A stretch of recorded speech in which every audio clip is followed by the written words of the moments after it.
Assalamualaikum warahmatullahi taala wabarakatuh. Salam sejahtera saudara-saudara sekalian, berjumpa lagi kita di channel Malaysian Respon. Kepada rakan-rakan yang baru mengikuti channel ini dan merasa konten yang saya berikan bermanfaat dan wajar untuk kita bahas dan perbaiki, silakan subscribe tuan-tuan. Silakan tegur, silakan komen. Kalau ada yang boleh kita bahaskan bersama-sama dan bincangkan, saya rasa lebih afdal. Okey, straight to the point saudara-saudara. Video saya kali ini masih berkisar tentang polemik kedatangan Ustaz Abid Liu ke bahagian pantai timur Sabah, khususnya di daerah Semporna, di bahagian pulau-pulau yang diduduki oleh masyarakat atau komuniti Bajau Laut. Tapi kali ini tuan-tuan, bukan tentang Ustaz Abid Liu yang mau kita bincangkan, tetapi tentang video yang baru-baru ini sedang viral lah, orang cakap.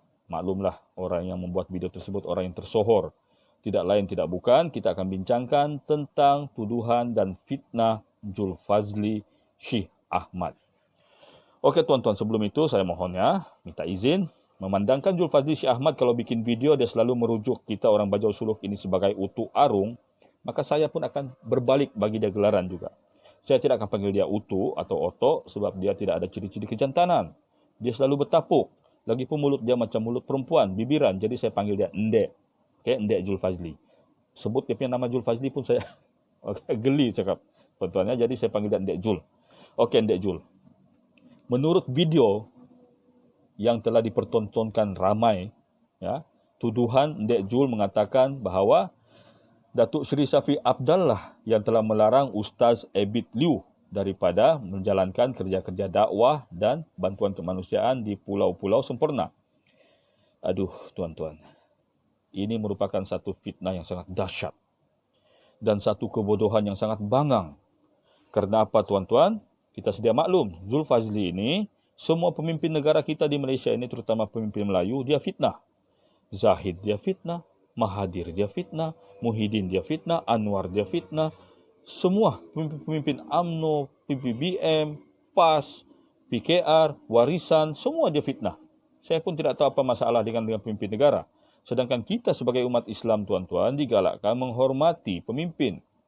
Kalaupun kita tidak suka, kutuk macam tu sajalah. Jangan sampai difitnah dengan perkataan yang tidak wajar.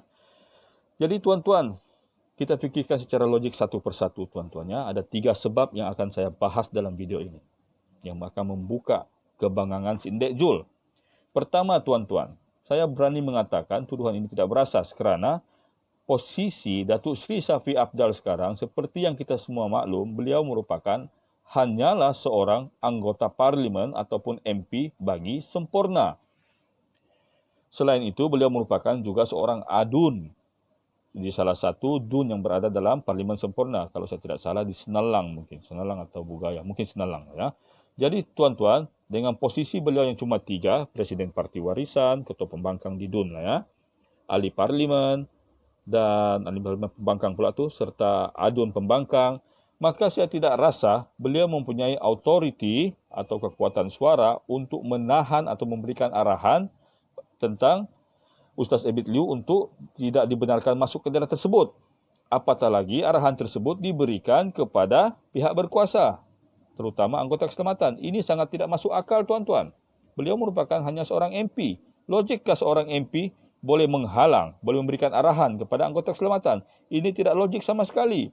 Tapi seperti yang saya jelaskan dalam video saya semalam, ini tuan-tuan, budak tadika pun tahu larangan ini daripada siapa? Dari pihak yang berkepentingan. Dan tidak lain tidak bukan, saya tidak akan zip mulut saya, tidak lain tidak bukan, mereka adalah daripada pemerintah Sabah sendiri, itu Parti JRS. Kerana 2 hal, seperti saya jelaskan semalam di video saya.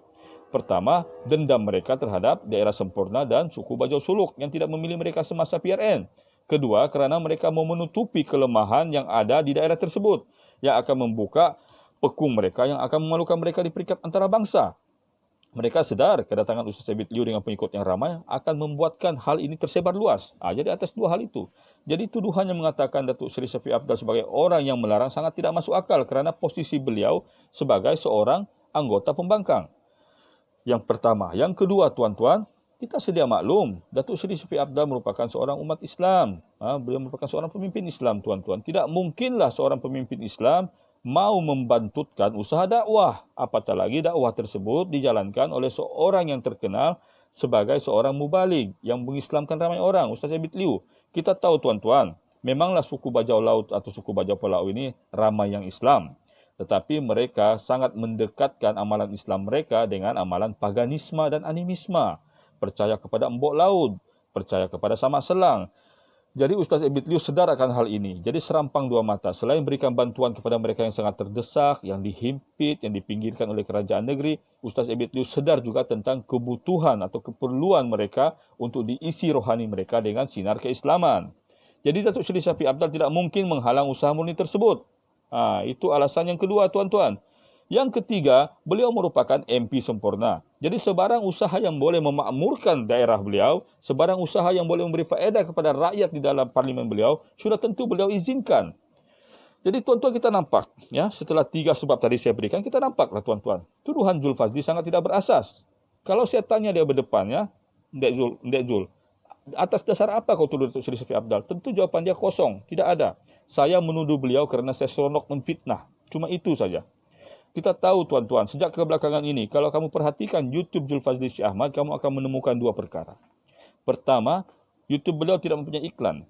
Sedangkan sebagai seorang YouTuber dengan subscriber yang begitu banyak, iklan itu sangat-sangat diperlukan sebagai untuk menjana sumber pendapatan. Kan? Jadi kita tahu matlamat beliau bukan pendapatan dari iklan tersebut, tapi ada backup beliau. Okey, itu wallahu alam, kita tidak tahu siapa yang membackup, tapi besar kemungkinan orang-orang dari luar negara. Menurut saya, tuan-tuan, ya. Kemudian tuan-tuan, kalau kita perhatikan subscriber beliau, bukan makin bertambah. Sepatutnya dengan subscriber yang ratusan ribu begitu semakin bertambah, tapi terjadi pengurangan yang sangat drastik.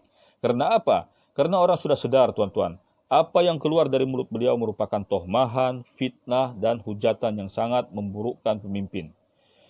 Dan orang tidak mau bersekongkol untuk terus-menerus menonton video beliau yang berunsurkan fitnah. Ya. Semenjak PRN Sabah yang lepas, beliau masih aktif. Lepas itu beliau agak sejuk sekejap. Saya pun pelik, mana orang ini pergi. Adakah beliau mencari bahan fitnah baru? Tapi setelah Ustaz Abid Liu datang dan hal tersebut boleh dipolemikkan, maka beliau muncul dengan video fitnah terbaru beliau. Jadi imbauan saya kepada masyarakat Bajau Suluk khasnya dan kepada kita, rakyat Sabah amnya, kita jangan percaya dengan tohmahan yang diberikan oleh beliau ini. Ya, kita dengar boleh, percaya jangan. Gelak boleh, gelak lebih kuat digalakkan. Okey? Kepada Ndek Zul, insaf-insaflah. Kalau mau hal ini diselesaikan dengan cara menurut lunas undang-undang, kita sebagai warga Malaysia silakan. Kalau kau mau kita kasih settle sebagai cara tausug kau, tausug di Sabahku. Tapi saya rasa kau sudah tidak layak digelar tausug lagi. Sebab kau sudah memburukkan bangsamu sendiri. Okey? Assalamualaikum warahmatullahi taala wabarakatuh.